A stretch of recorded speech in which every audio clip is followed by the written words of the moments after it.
Olá, você que nos acompanha, seja bem-vindo, bem-vinda a mais uma edição do Análise, o seu programa de análise de conjuntura internacional. Eu sou Cláudio Porto, jornalista independente. Este programa é uma realização do canal da Prática Política no YouTube e transmitido pela TV Comunitária do Rio de Janeiro, canal 6 da Claro TV.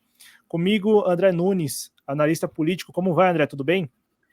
Tudo bem, Cláudio? Queria agradecer a você, ao teu canal da Prática Política e também, é claro, a TV C do Rio de Janeiro, canal 6 da Claro TV. Obrigado.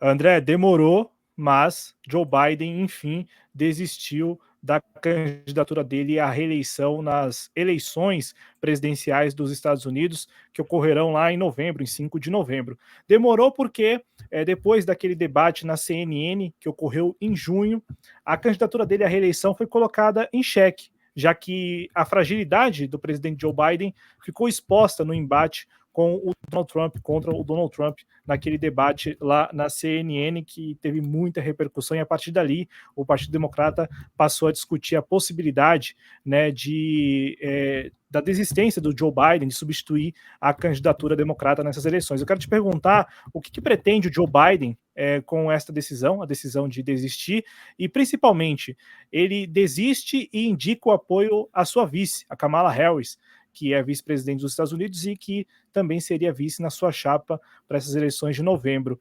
Principalmente como a Kamala Harris poderá superar eventuais resistências internas no Partido Democrata e consolidar o seu nome nessa disputa pelo Partido Democrata. À vontade.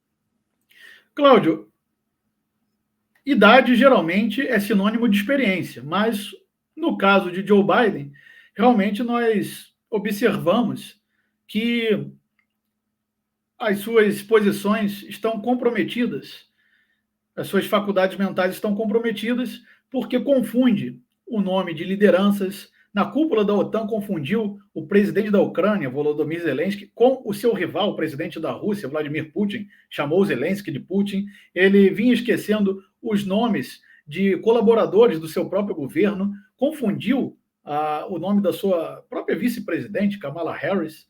Enfim, uma série de confusões e de gafes cometidas no debate presidencial com Donald Trump, que foi transmitido ao vivo pela TV norte-americana. Então, provavelmente houve pressão de muitas lideranças do Partido Democrata para que Biden desistisse da campanha presidencial e também, provavelmente, de sua família. Acredito que houve pressão, sim, familiar diante do quadro de saúde de Joe Biden, que não é segredo para ninguém, é visível.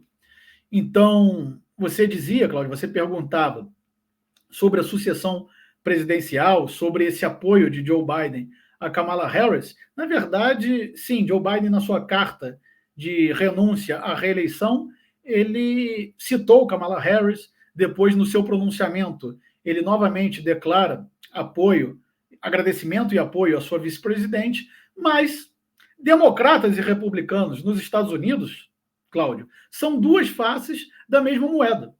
O imperialismo. A ideologia é imperialista, independente de quem ocupe a Casa Branca, seja ele um quadro, ele ou ela, um quadro do Partido Democrata, seja um quadro do Partido Republicano. Vários quadros disputam agora, nesse momento, a sucessão, ou seja, ocupar o lugar de Joe Biden. Desde Michelle Obama, esposa do ex-presidente Barack Obama, passando pela congressista Nancy Pelosi, Hillary Clinton, que já foi candidata presidencial pelo Partido Democrata, esposa do ex-presidente Bill Clinton, chegando a vice-presidente Kamala Harris. Todos esses quadros são autênticos representantes do imperialismo norte-americano. Todos. Inclusive, Kamala Harris disputa entre os quadros da política norte-americana para saber, para que possamos delimitar quem é o mais sionista. Desde 2017, essa senhora apoia incondicionalmente o Estado de Israel, apoia incondicionalmente o envio de dinheiro, armas, munição ao Estado de Israel. O governo Biden, em nenhum momento, cessou o envio de armamento para Israel, apesar de todos os massacres que nós assistimos nos últimos meses. E Kamala Harris é parte desse apoio ao sionismo. Assim como Donald Trump. Por isso eu digo, Cláudio, aqui, que são duas faces da mesma moeda, o imperialismo, e que o establishment norte-americano seguia, Cláudio, por uma filosofia chamada Destino Manifesto, que prevê que os Estados Unidos seria a nação ungida por Deus para controlar o mundo, para policiar e controlar o mundo. Nenhum desses quadros do Partido Democrata vai colocar isso em questão, e muito menos Donald Trump, porque por trás do presidente dos Estados Unidos sempre há um establishment imperialista, que é controlado pelos verdadeiros donos de poder nos Estados Unidos, ou seja, as famílias que representam os maiores fundos de investimento daquele país, como BlackRock, Vanguard, a JP Morgan, enfim, os donos do capital, que são os verdadeiros donos de poder, os senhores de Wall Street. Então, independente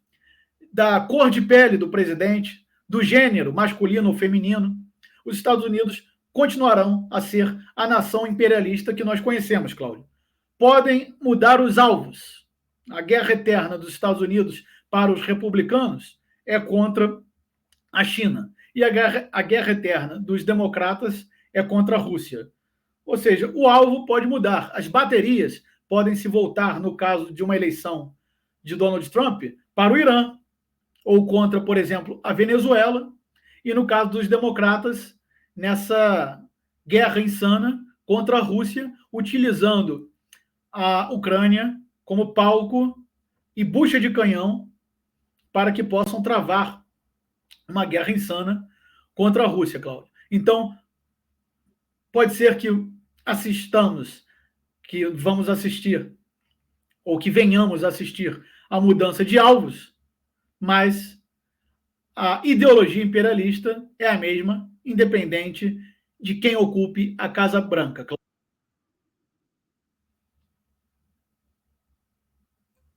Ô André, é o seguinte, você falando também me lembrou um aspecto que eu quero te ouvir na sequência, que é o aspecto desse establishment, e uma parte desse establishment é a mídia.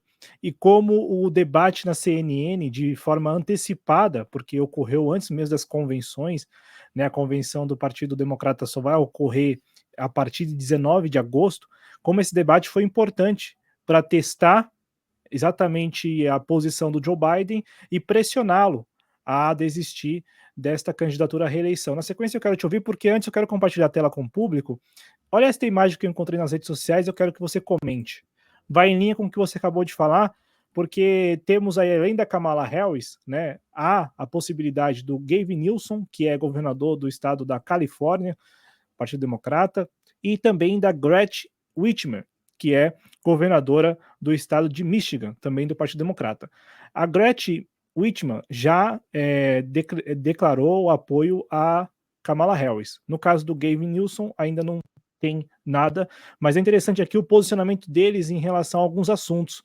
Uma tela que eu encontrei na rede social da Wedge, né, que é um perfil nas redes sociais, pró-Israel, todos os três, pró-guerra, todos os três, pró-OTAN, todos os três, pró-sanções a Cuba, Venezuela, Irã, etc., todos os três, neoliberais, todos os três, anti-imigração, todos os três, anti-união, todos os três.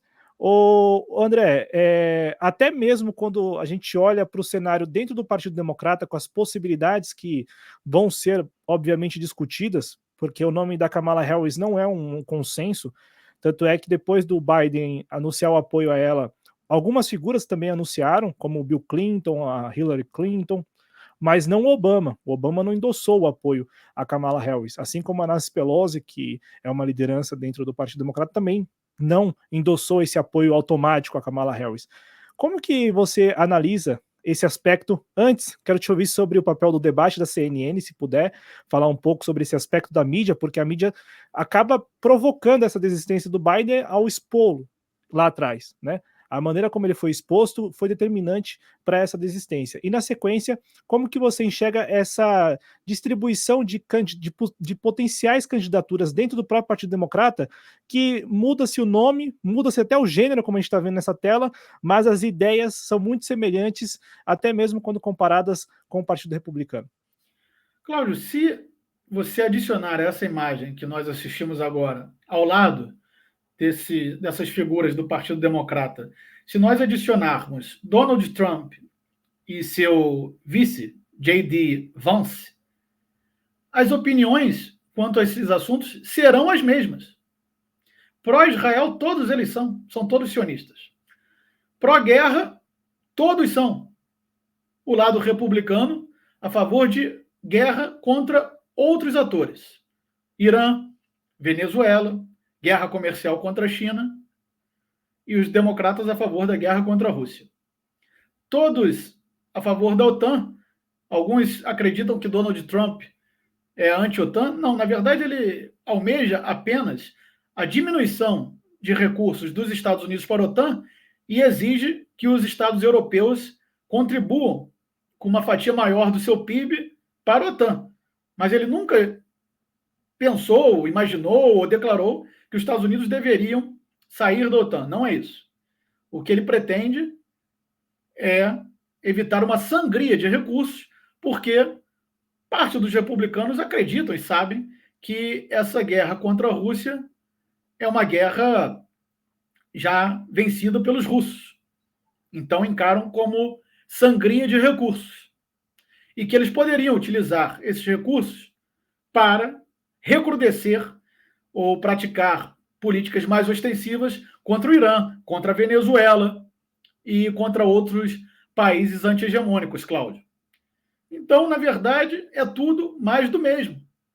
É como eu disse aqui anteriormente, são as duas faces do imperialismo. Como costuma dizer o professor doutor Rams Maluf, democratas e republicanos não são partidos, são duas facções da burguesia yankee. Agora, quanto à situação da grande mídia nos Estados Unidos, e nós sabemos que, dependendo da grande mídia, a cobertura é pró-Biden ou pró-Trump, poderíamos colocar aqui o caso da CNN, que era abertamente pró-Partido Democrata, ou a Fox News, que é abertamente pró-Trump e pró-republicanos. No caso da CNN, provavelmente havia muita pressão para que a emissora pudesse expor as dificuldades de Joe Biden e, assim, forçar uma substituição do candidato, porque acreditam que qualquer outro candidato das fileiras democratas tem mais chance que Biden. E que provavelmente, e nisso podemos até concordar com esses meios de comunicação pró-Partido Democrata, é que provavelmente, eu digo provavelmente porque nunca se sabe, mas muito provavelmente, qualquer um que venha substituir Joe Biden nesse momento vai se sair melhor, tanto na campanha quanto nos debates, por questões até mesmo de saúde física e mental. Então, não há dúvidas nenhuma que provavelmente a grande mídia forçou uma barra, digamos assim, no dito popular, para que pudesse expor as dificuldades de Biden e culminar na substituição do candidato do Partido Democrata, candidato ou candidata do Partido Democrata, Cláudio. André, a última pergunta sobre esse tema da minha parte diz respeito à própria Kamala Harris. Para você, ela é essa pessoa que pode representar o Partido Democrata com alguma possibilidade de vencer o Donald Trump? Porque há o entendimento de que o Donald Trump é franco favorito nessa disputa pela Casa Branca, segundo as pesquisas, e também com o seu discurso.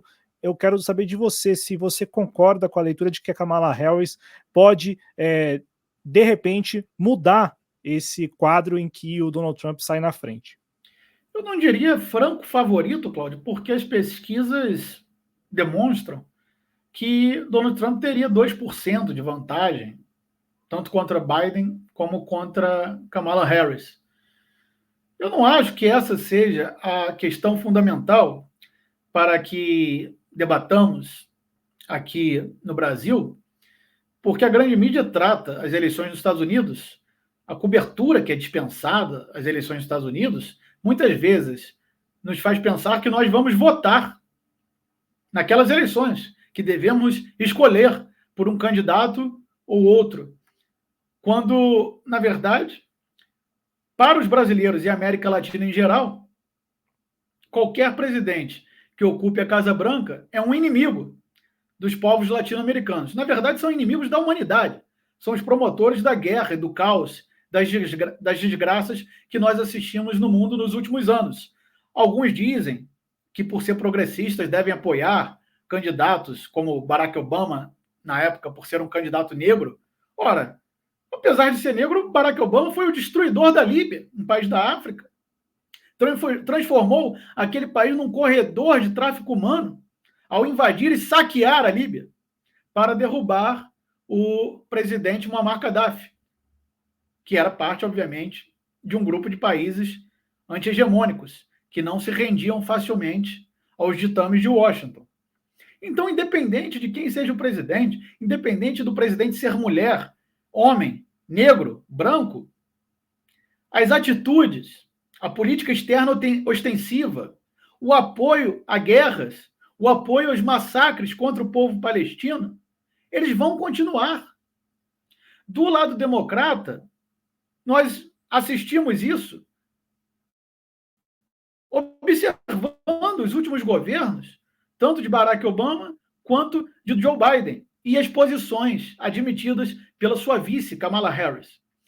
Agora, do lado republicano, observem as últimas declarações do vice escolhido por Donald Trump, J.D. Vance, que já expôs que, caso os republicanos cheguem a ocupar a Casa Branca, vão ostensivamente combater a China no âmbito econômico e comercial, vão continuar provocando a China com relação a Taiwan, ou seja, a continuidade da política externa democrata com Taiwan para provocar a China no leste da Ásia, e vão iniciar uma batalha contra o Irã. Alguém tem dúvidas que os republicanos iriam recrudescer ainda mais sua política externa contra a Venezuela, como já o fizeram durante o mandato de Donald Trump? Ou seja, muda o alvo, eu volto a repetir aqui, pode ser que os alvos mudem, mas são duas faces de uma ideologia que está muito acima de cor de pele, gênero, religião. É uma ótica, uma ideologia imperialista e uma filosofia que se chama Destino Manifesto. Isso não vai mudar, independente do candidato ou candidata que venha vencer as eleições nos Estados Unidos, Cláudio. E é isso que os brasileiros deveriam ter em mente. Qualquer presidente dos Estados Unidos é um representante dos interesses econômicos daquele país. E os interesses dos Estados Unidos são diametralmente opostos aos interesses do Brasil. Cláudio. André Nunes, vamos para a Europa, porque é o seguinte, a gente tem uma notícia aqui da Áustria, em Viena, capital da Áustria, um grupo de neonazis, olha só, hein, neonazis e ultranacionalistas. Este grupo realizou uma manifestação sob a bandeira, olha só, da remigração, um termo usado para defender a expulsão de imigrantes. Houve uma contra-manifestação de esquerda e nessa aí uma confusão, a repressão policial a essas duas manifestações, a manifestação e a contra-manifestação, deteu pelo menos 43 pessoas. Havia nesse grupo aí simpatizantes do Partido da Liberdade da Áustria, o FPO, que liderou aquela apuração para as eleições ao Parlamento Europeu, eleições que nós comentamos em uma edição do Análises. André, este caso é um caso isolado lá na Áustria, ou a Europa de fato vive uma onda de xenofobia? De forma alguma, Cláudio, a xenofobia avança na Europa, muitas vezes escondida atrás de defesa de supostos interesses europeus. Agora, o que nós assistimos na Áustria é um verdadeiro movimento identitário de direita. Muitos podem estar enganados ao imaginar que identitarismo é uma prerrogativa à esquerda. O identitarismo ele existe à esquerda e à direita. Tanto que esse movimento que organizou essas manifestações com o lema de remigração, que realmente é um sinônimo para expulsão de imigrantes, o nome do movimento é Movimento Identitário da Áustria. Agora, a manifestação foi realizada com o suposto motivo de resgate, vejam vocês, da identidade europeia. Ora, na verdade, esses termos vêm para ocultar os verdadeiros responsáveis por essas ondas migratórias. E quem são os verdadeiros responsáveis por essas ondas migratórias? São os próprios dirigentes europeus. Ou seja, a Eurotan, mistura de Europa com OTAN, quando servem ou serviram durante as últimas décadas como satélites dos Estados Unidos para invadir e massacrar povos da África e do Oriente Médio. Como se portaram os países europeus na invasão do Iraque?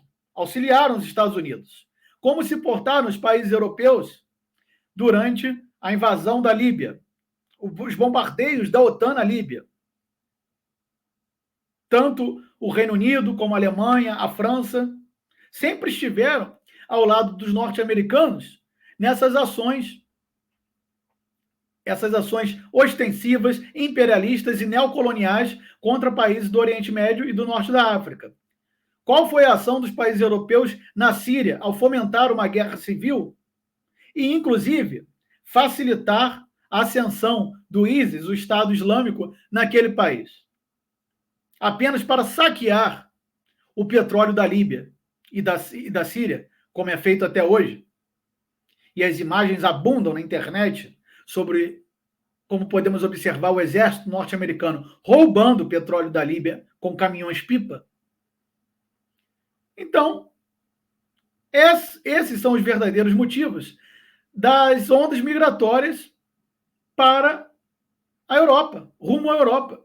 Por quê? A Europa contribuiu com a destruição desses países, inclusive de países como a Líbia, que possuía o maior IDH, Índice de Desenvolvimento Humano, da África. Isso é ocultado por todos esses movimentos xenófobos.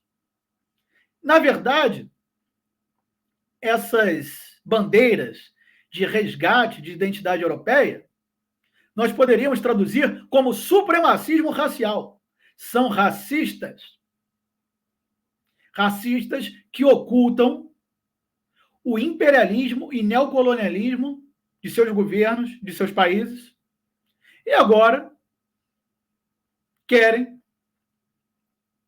determinar que os imigrantes são a causa do problema, quando, na verdade, são apenas a consequência dos problemas econômicos da Europa, como nós já abordamos aqui no canal em outros momentos, Cláudio. Os imigrantes não são a causa, eles são a consequência. E os verdadeiros responsáveis por essa avalanche migratória descontrolada são os próprios europeus. Vamos lembrar que os Estados Unidos promovem guerras e destruição nesses países da África e do Oriente Médio, mas estão do outro lado do Atlântico. Então, as ondas migratórias acabam sendo direcionadas aos países da Europa. Ora, se querem que essas ondas migratórias cessem, então que passem a permitir o desenvolvimento dos países da África, do Oriente Médio, que parem de agir com colonialismo, com pilhagem, parem de saquear os países da Ásia e da África, Cláudio. Agora, André, essas bandeiras de remigração, anti-imigração, são apenas hipocrisia, racismo, xenofobia e supremacismo racial. É claro que são características de movimentos neonazistas. André, eu chamo a atenção para a conivência das autoridades, porque eu li uma entrevista, nesse caso dessa manifestação lá em Viena, na Áustria, em que a autoridade policial falava assim: não, nós estamos aqui para reprimir tanto da extrema-direita como da extrema esquerda, da esquerda radical. E o mais curioso é que são neonazis declarados, né? fazendo essa manifestação, convocando. Havia por volta de 300 pessoas participando desta manifestação. Foi uma manifestação que, pelo que nós podemos apurar, foi organizada com bastante tempo de antecedência, mas que não mobilizou mais do que isso, mais do que 300 pessoas lá em Viena, na Áustria. Podemos rapidinho pincelar o próximo assunto? Acho que nós temos À um tempo vontade, aqui Cláudio. para que você possa comentar também, porque tem a ver com manifestação. Só que em Berlim tem sido palco de manifestações pró-Palestina, André, e a polícia tem reprimido. Não é a primeira vez que isso acontece. Circulou nas redes sociais um vídeo de um policial dando um soco em uma manifestante. Esta pauta da Palestina também tem mobilizado as pessoas na Europa, né, André? Deixa eu lhe falar, Cláudio. Imagens horríveis. É assim o trato quando há alguma manifestação do que é considerado de esquerda, enquanto manifestações neonazistas são permitidas na Europa e ninguém toma nenhuma atitude, nenhum governo toma atitude alguma, ou às vezes são até mesmo ocultadas, as verdadeiras bandeiras são ocultadas pela suposta agenda anti-imigração. Na verdade, é xenofobia e supremacismo racial. Agora, quando há uma manifestação em prol da Palestina, o resultado é esse que nós observamos nas imagens. É o Estado repressor. O Estado burguês imediatamente reprime manifestações desse tipo, enquanto permite e é muito conivente com manifestações não nazistas. É claro, porque nós sabemos, se observarmos ao longo da história, o capitalismo, ou seja, o sistema capitalista, os gestores desse sistema têm sempre como última alternativa a movimentos sociais, ou lideranças políticas que possam promover alternativas ao sistema do capital, a última alternativa é lançar mão exatamente de movimentos nazistas, neonazistas, de extrema-direita. Aí é que está o extremismo, aí é que mora o extremismo, na xenofobia e no supremacismo racial, Cláudio. Muito obrigado, André. Obrigado a quem nos acompanhou. Até a próxima, viu, gente? Valeu. Tchau. Obrigado.